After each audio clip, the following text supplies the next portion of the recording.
تجوید قواعد سیکھو، تجوید قواعد سیکھو، تجوید قواعد سیکھو، تجوید قواعد سیکھو، قرآن قواعد سیکھو، قرآن قواعد سیکھو، اللہ کے قرآن کو تم، اللہ کے قرآن کو تم تجوید سے پڑھنا سیکھو، تجوید سے پڑھنا سیکھو، تجوید قواعد سیکھو، تجوید قواعد سیکھو، قرآن قواعد سیکھو، قرآن قواعد سیکھو۔ السلام علیکم ورحمۃ اللہ وبرکاتہ۔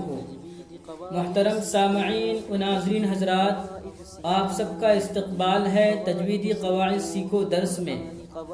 آج انشاءاللہ تبارک و تعالی آپ کی خدمت میں ہم اپنے ایک طالب علم کو لے کر حاضر ہوئے ہیں، اور انشاءاللہ تبارک و تعالی ان سے ہم کچھ تجویدی قواعد پوچھیں گے، کچھ سوالات پوچھیں گے، اور آپ حضرات سے بھی گزارش ہے کہ جو سوالات ہم اپنے طالب علم سے پوچھنے جا رہے ہیں، ان کے جواب دینے سے پہلے آپ بھی اپنے ذہنوں میں ان سوالات کے جوابات ضرور لائیں، تاکہ آپ کو معلوم ہو جائے کہ آپ کو یہ قواعد کتنے اچھے سے یاد ہیں۔ جن حضرات کو قواعد ابھی تک یاد نہیں ہیں وہ یاد کرنے کی پوری کوشش کریں، فکر کریں، اس لیے کہ فکر سے ہی انسان اس کام کو کر سکتا ہے جس کو وہ کرنا چاہتا ہے۔ اگر کسی کام کی کرنے کی فکر نہیں ہے تو وہ کام وہ کرتا بھی نہیں ہے، اگر کرتا بھی ہے تو اس میں کامیابی نہیں ملتی ہے۔ تو آج ہم سب سے پہلے اپنے اس طالب علم کا تعارف کرنا چاہتے ہیں۔ ان کا نام ہے محمد ریحان ابن ذاکر احمد کنور، یہ ہمارے طالب علم ہیں۔ ان سے ہم پہلا سوال پوچھ رہے ہیں، حرکات کسے کہتے ہیں؟ زبر زیر پیش کو حرکات کہتے ہیں۔ زبر زیر پیش کو جلدی پڑھیں گے، ان کو تھوڑا بھی نہ کھینچے، جیسے با زبر ب، تا زبر ت، با زیر بی، تا زیر تی، با پیش بو، تا پیش تو۔ اور اب ہم اگلا سوال ان سے پوچھنے جا رہے ہیں کہ بتائیے کہ حروف مدہ کتنے ہیں یا ان کا قاعدہ کیا ہے؟ حروف مدہ 3 ہیں، الف، واو، یا۔ الف سے پہلے زبر ہو تو اس کو تھوڑا کھینچ کر پڑھیں گے، جیسے با، الف زبر با۔ واو ساکن سے پہلے پیش ہو تو اس کو تھوڑا کھینچ کر پڑھیں گے، جیسے با پیش بو۔ یا ساکن سے پہلے زیر ہو تو اس کو تھوڑا کھینچ کر پڑھیں گے، جیسے با یا زیر بی۔ اچھا، ماشاءاللہ آپ نے صحیح جواب دیا ہے۔ اب اگلا سوال میں پوچھ رہا ہوں کہ بتائیے کہ حرف لین کا قاعدہ کیا ہے؟ حرف لین کتنے ہیں؟ حرف لین 2 ہے، واو یا۔ واو ساکن سے پہلے زبر ہو اور یا ساکن سے پہلے زبر ہو تو ان کو جلدی پڑھیں گے، ان کو تھوڑا بھی نہ کھینچے، جیسے با یا زبر بے، تا یا زبر تے، با واو زبر بو، تا وا زبر تو۔ اچھی بات ہے۔ اگلا سوال یہ پوچھ رہے ہیں کہ ساکن کسے کہتے ہیں؟ جس حرف پر جزم ہو اس کو ساکن کہتے ہیں۔ اور نون ساکن کیسے کہیں گے؟ نون ساکن جس نون پر جزم ہو اس کو نون ساکن کہتے ہیں۔ تنوین کسے کہتے ہیں؟ 2 زبر 2 زیر 2 پیش کو تنوین کہتے ہیں۔ اگلا سوال یہ ہے کہ غنہ کسے کہتے ہیں؟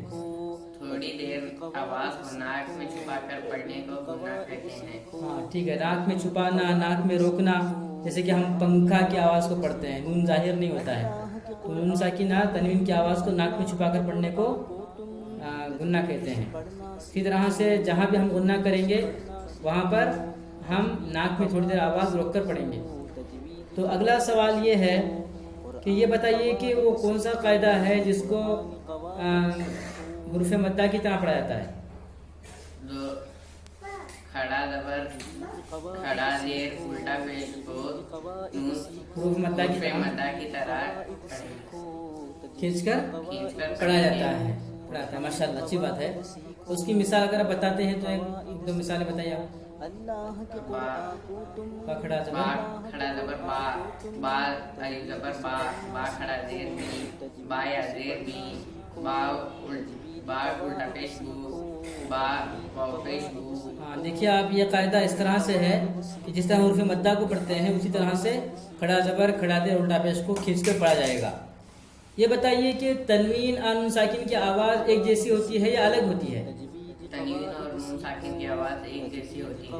جیسے کہ با دو زبر بن، با نون زبر بن. کافی ہے اتنا.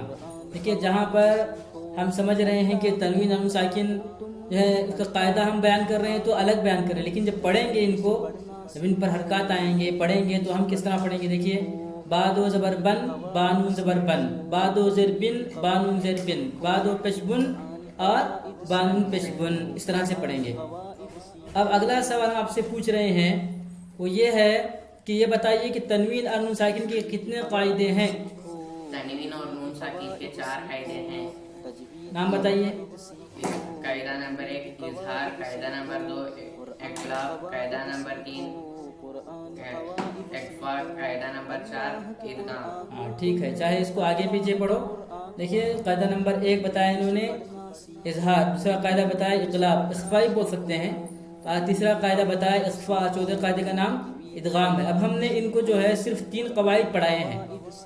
اب ہم چاہتے ہیں کہ ان سے جو ہے پہلا قاعدہ پوچھیں، اظہار کا قاعدہ بتائیے حروف حلقی کتنے ہیں؟ حروف حلقی 6 ہیں. حمزہ، ہا، ہا، خا، خا، عین، غین، خا. دیکھیے حمزہ، ہا، عین، ہا، غین، خا، یہ 6 حروف ہیں. تھوڑا کنفیوز ہو گیا، ان کو انہوں نے 7 بتایا لیکن پڑھے وہی، دوسرا کوئی حرف نہیں پڑھا ہے، ڈبل بتایا انہوں نے، ایک حرف کو جو ہے 2 مرتبہ پڑھا. اب یہ اس کا قاعدہ کیا ہے بتائیے؟ تنوین اور نون ساکن کے بعد حروف حلقی میں سے کوئی بھی حرف آئے تو یہاں پر بغیر گناہ کے پڑھیں گے. جیسے من عینن، من عین، من گناہ نہیں کرنا یہاں پر، من عینن. اور نار حامیۃ، انہوں نے مثال لکھی نہیں تھی، ابھی ہم نے بتائی ہے، ان کو انشاءاللہ یاد ہو جائے گی. اور دوسرا قاعدہ ہے حروف اخفا کا قاعدہ ہے نا. حروف اخفا کتنے ہیں؟ حروف اخفا 15 ہے. تا، سا، جیم، دال، زال، زا، سین، شین، صاد، ضاد، طا، ظا، فا، قاف، قاف. ماشاءاللہ، یہ 15 حروف ہیں. قاعدہ بتائیے.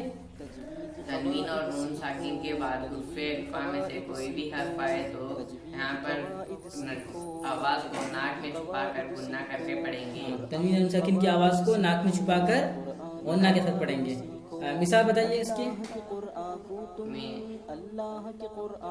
من عین، نہیں، یہ اظہار کی مثال ہے. قواعد سیکھو، تجوید قواعد سیکھو، قرآن قواعد سیکھو. نارن ذات من دخلہ. ٹھیک ہے، لیکن یہاں پر تنوین کے بعد حروف اخفا میں سے زال آیا ہے، اس لیے یہاں پر انہوں نے تنوین کی آواز کو ناک میں چھپا کر غنہ کے ساتھ پڑھا ہے. نارن ذات. اور من دخلہ میں نون ساکن کے بعد حروف اخفا میں سے دال آیا ہے، اس لیے انہوں نے یہاں پر نون ساکن کی آواز کو ناک میں چھپا کر غنہ کے ساتھ پڑھا ہے. اب اگلا قاعدہ جو ان کو لکھا گیا ہے، قاعدہ نمبر 3 اقلاب، اس کا قاعدہ بتائیے. نون ساکن میم ساکن کے قاعدہ نمبر 3 اقلاب. تنوین اور نون ساکن کے بعد با ہے تو اس تنوین اور نون ساکن کو میم سے بدل کر گنہ کے ساتھ پڑھیں گے. جیسے کرا من برارا، میم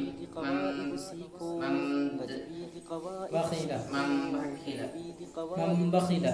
تو یہ اقلاب کا قاعدہ تھا.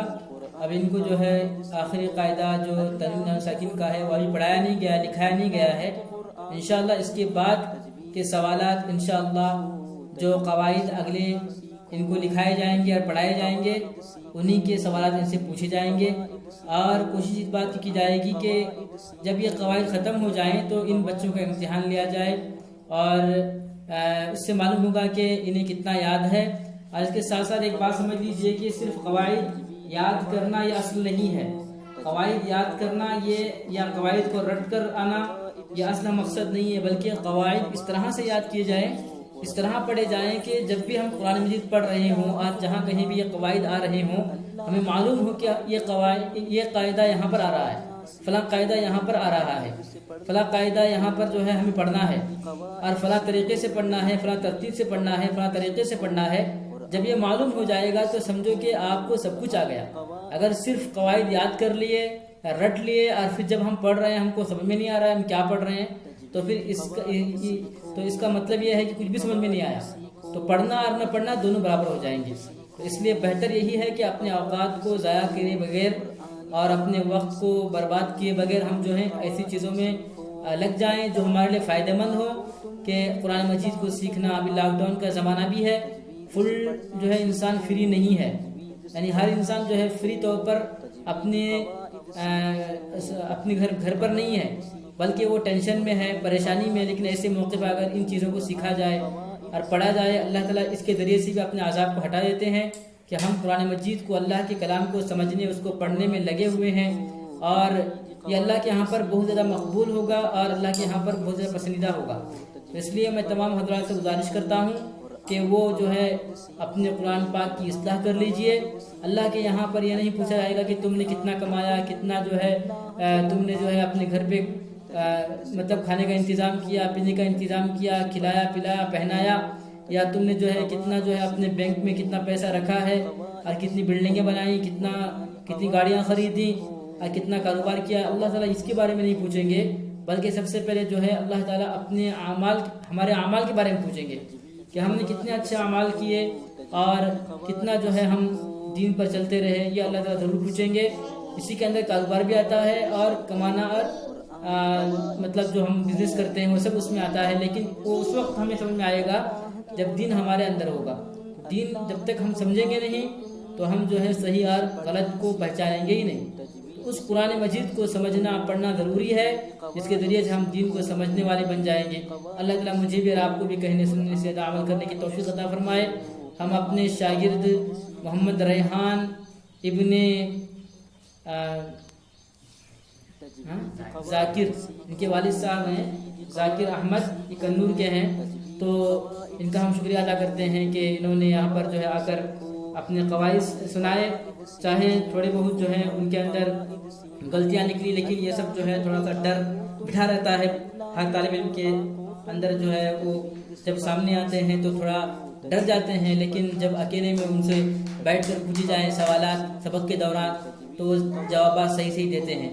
اللہ تعالیٰ ہم سب کو دین کی خدمت کے لیے قبول فرمائے، آمین۔ السلام علیکم ورحمۃ اللہ وبرکاتہ۔